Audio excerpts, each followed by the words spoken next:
Right now, there are hundreds of Waymo self-driving cars operating in Austin with no human safety monitor behind the wheel, and 5 other companies are operating in the city at various stages of testing and mapping.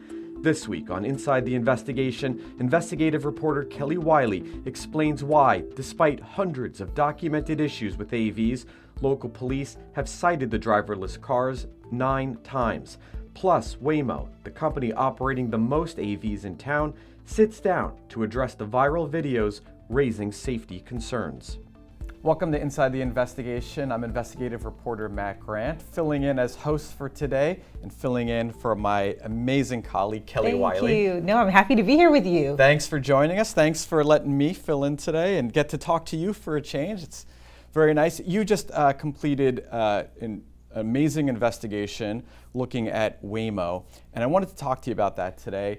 You found hundreds of logged incidents and complaints, yet the Austin Police Department has only ticketed these autonomous vehicles 9 times. 9 times with hundreds of complaints. Yeah. Why is that?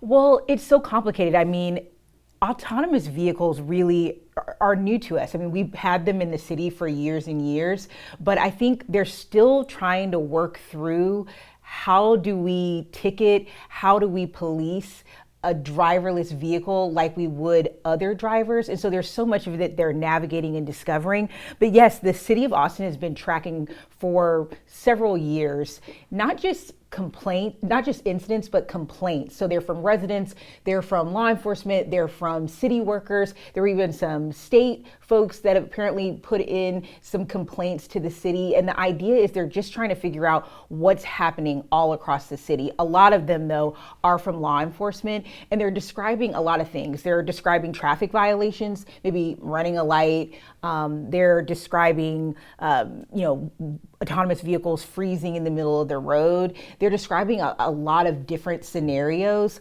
First responders are describing what they're seeing as well. But yes, it at least gives us some idea of the volume that the city is seeing, right? The volume of incidents that they're seeing from autonomous vehicles over the years. And yet, as we discovered when we were looking to see how many traffic violations they put in, we were surprised to see that it was 9. And actually, when we talked to Lieutenant White with the Austin Police Department about this, he actually thought it was 6, at the time. And part of that is because it's the system that Austin Police Department has set up is more complicated than it would be if they were just ticketing a driver right there on the spot, right? You're imagining you're driving down the road, you've maybe done something that you're not supposed to do, run a red light or it's some kind of traffic violation. The officer would talk to you and ticket you right there. And you would have an opportunity to potentially sign that ticket, right? And that's not an admission of guilt, but it is saying that you're either gonna pay it or you're gonna show up in court.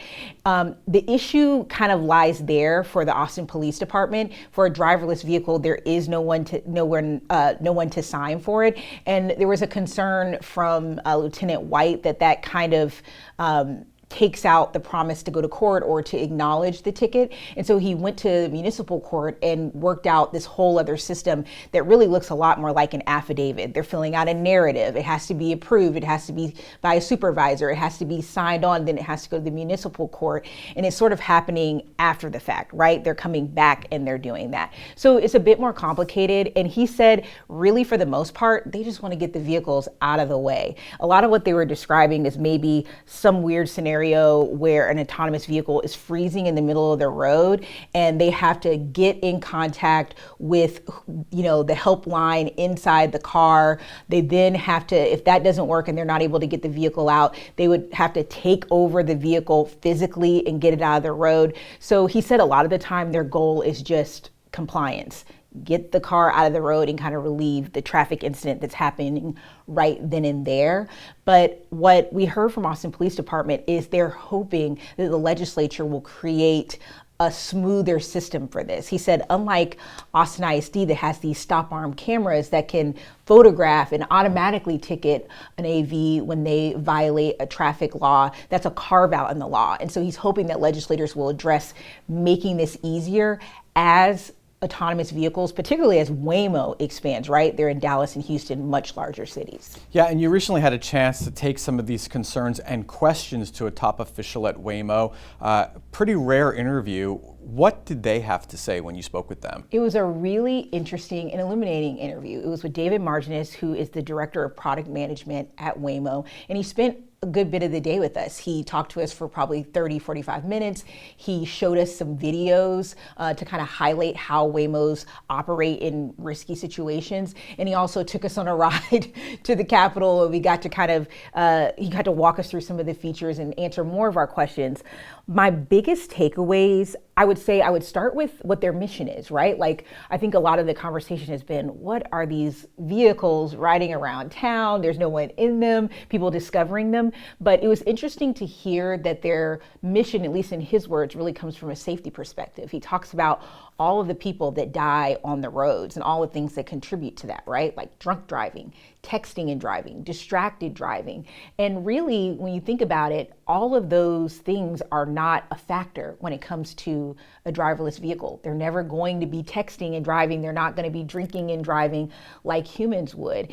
And their mission really is to increase safety on the roads, right? You know, there's a lot of cars on the roads, but what they're seeing in their data, which they say they publish it on their website, is that they're seeing 92% fewer serious injury crashes. And that's related to the drivers in the cities where they're operating over the same amount of miles. And they're seeing 82% fewer injury causing crashes. So their ultimate in their words, is to increase safety on the roads and kind of look at what he described as a really serious problem with people dying on the roadways. The other takeaways, we asked them about a lot of things, including the school bus issues with these violations that we've been reporting on. They weren't able to talk about that, and Austin ISD wasn't either because the NTSB is currently investigating and they are party to that. But they did talk about some other issues, and they talked about these videos that are circulating online, right? The 6th Street video where they were blocking first responders, the video where they were kind of seen really close to those train tracks underneath that stop arm, videos where, you know, people are seeing issues with their Waymos that we've seen for years on social media. And he says that's definitely happening. They're not perfect, and they're trying to jump on those issues and make fixes where they can. But he says, really, he wants people to step back, experience it for yourself, weigh those videos that you're seeing, but also look at their safety data. They believe it speaks for itself, and that ultimately Waymo is a better driver than humans for the most part. And that's the big takeaway from them. He also showed me a video that was pretty popular and was seen a lot in 2024 when they were operating near UT. And there was, a lot of people might remember the video, a girl's scooter kind of she falls into the road, and the Waymo was able to react. And this was video they provided of their Waymo kind of swerving and braking at the same time. And his argument was, would a human be able to react that fast? So you saw that video. I did. I gasped watching it. It's shocking. Yeah. How close it came to hitting that girl. Exactly. And so that's one of the points he's making. And also he showed another video where, you know, first responders' lights were blaring. They were trying to get through. And we've all been in that scenario where you're like, wait, where is it coming from? Where do I stop? And the Waymo was able to react very quickly to it. So he kind of showed other videos to juxtapose against some of these miscues that their vehicles have had, to show that, yes, these mistakes that their vehicles are making are things that they're addressing, but ultimately there's another picture where their Waymos are operating and doing things to increase safety on the road. So that was kind of the conversation there. From a PR point of view and from a safety point of view, that video of the car missing that girl, I mean, certainly incredible. But on the opposite end, you have video like during the downtown shooting, 6th Street, and you have the Waymo that we've all seen blocking the road and police trying to get it to move. What did Waymo say about that? Why was that AV there, and why was it stuck? That was the exact question we asked them. What is happening here? Because you see the ambulance. This is during this chaotic scene where APD was looking for a shooter who had killed and injured several people. You see this ambulance trying to get through, and there the Waymo is blocking it and not really seeming to be able to correct itself quickly. And from what we're hearing from APD, that lasted for around a minute, which may sound like not a lot of time, but the argument he makes is a minute when we're trying to save lives and when a scene like that matters a lot. And so we asked Waymo about it. We asked the director of product management, and he said what we're seeing is their vehicle trying to turn around. At that point, it was realizing that it was coming up on this scene. You know, APD kind of geofences the area and tells AVs stay out when we're doing certain, when we're operating in certain scenes, and they had done that night, and yet this vehicle was over there. It was trying to turn around, according to Waymo, and we heard the director of product management say it did not react to this dynamically changing scene as quickly as we would have liked it to. Now, from what we understand, APD and Waymo immediately got in conversations around what was happening here when it relates to the geofencing issue and the fact that a first responder had to physically take over the vehicle in that case to get it out of the way after after a minute of it blocking first responders. But Waymo says this isn't how we want the vehicle to react, and it didn't react as quickly as we wanted it to. Now we know that sparked a want from city council members for Waymo to come in and address that situation with council. We know that they've at least done so in this working group that APD is a part of and that Waymo is a part of. So it wasn't ideal for them. And I understand that in May there's going to be a new system of accountability for autonomous vehicles across the state. Can you walk us what this means for not just the companies, but for everyone who drives on these roads?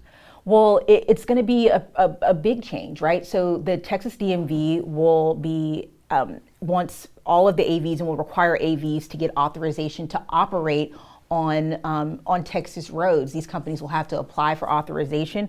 But what's really changing is, I think, some enforcement and accountability. The DMV will now have a process by which they can investigate complaints that are sent in by law enforcement, by people, by state workers, city workers about these vehicles. And if it rises to a level of where it could where it's causing serious bodily harm or likely to cause serious bodily harm, through a process, it's not automatic, they will have the ability to revoke or restrict these operators from having their AVs on the road. And so restricting that could look like you can't drive at night because of X issue, or it could look like you can't be on the road entirely until this resolves. So that's a big change that's happening there. We also were hearing from Texas DPS, they'll have to get safety plans from these operators. And the thing that's always kind of existed, they just have to figure out how to do it well, is the law enforcement piece of it, which is ticketing them. And that DPS says they'll be ticketing them with or without the signature, obviously without because it'll be driverless. But cities, and at least APD has highlighted that they think more needs to be done on that piece. Well, lots more to come. I know you'll be following it. Kelly, thanks so much for joining us. You can watch Kelly's incredible story online at KXAN.com. Thanks again for watching Inside the Investigation. You can watch all new episodes of Inside the Investigation on the KXAN Plus app every Friday starting at 1 p.m. Just search for KXAN on your preferred streaming devices such as Roku, Apple TV, and Amazon Fire TV. You can also listen to KXAN's Investigative podcast, where we feature audio versions of our weekly Inside the Investigation episodes like this one. You can find new episodes every Saturday morning wherever you get your podcasts. Just search for KXAN Investigates.